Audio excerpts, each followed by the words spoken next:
Kulit tinta. Sebuah profesi yang bisa menentukan surga dan nerakanya sendiri. Lamongan. Koranmerahputih.com. Di zaman yang serba cepat ini informasi sangatlah cepat bahkan melebihi rotasi bumi. Didukung dengan adanya internet membuat siapa saja mampu untuk mengirimkan berbagai macam informasi bahkan sebuah berita kepada siapapun tanpa peduli dengan dampak yang akan ditimbulkannya. Sabtu tanggal 14 Mei tahun 2022. Salah satu pemeriahnya adalah para kulit tinta. Dari masa ke masa profesi ini sangatlah berperan penting atas kemajuan revolusi dunia. Mulai dari Perang Dunia Pertama hingga zaman Orde Baru di Indonesia, peran para kulit tinta sangatlah hebat hingga muncul sebuah julukan untuk kulit tinta yang baru, yaitu separuh diplomat separuh detektif.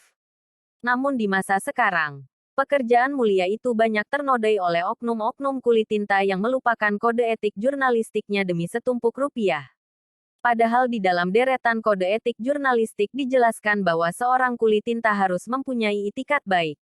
Jika itikat itu dilupakan maka kode etik lainnya juga akan ikut rusak, seperti halnya seorang kulit tinta harus menyajikan sebuah berita secara faktual bukan opini. Seorang kulit tinta tidak boleh menerima amplop, ataupun seorang kulit tinta tidak boleh menyajikan berita bohong dan fitnah. Jika oknum kulit tinta tersebut sudah melupakan itikat baiknya maka beberapa kode etik lainnya juga akan dilanggar, kata senior. Teringat masa lalu ketika kita masih kecil dulu, tentunya kita terus-terusan dinasihati oleh ibunda kita bahwasanya tidak boleh berbohong kepada siapapun karena berbohong itu dosa. Hal itu terus-menerus mendengung di telinga sehingga berwujud sebuah etika dan moral yang harus dijaga. Nasihat lama itu seharusnya diamalkan oleh para kulit tinta, tukasnya.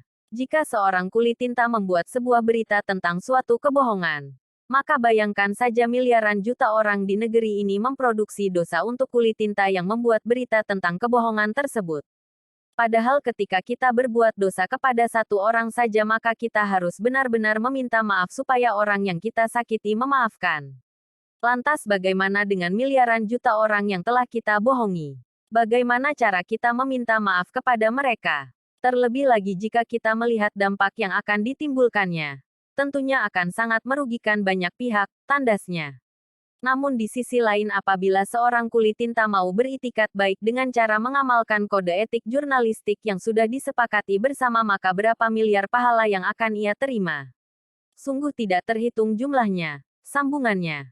Jadi, seorang kulit tinta bisa menentukan surga dan nerakanya sendiri kelak di akhirat nanti bukan, pungkasnya. Jurnalis, Andik Prastio,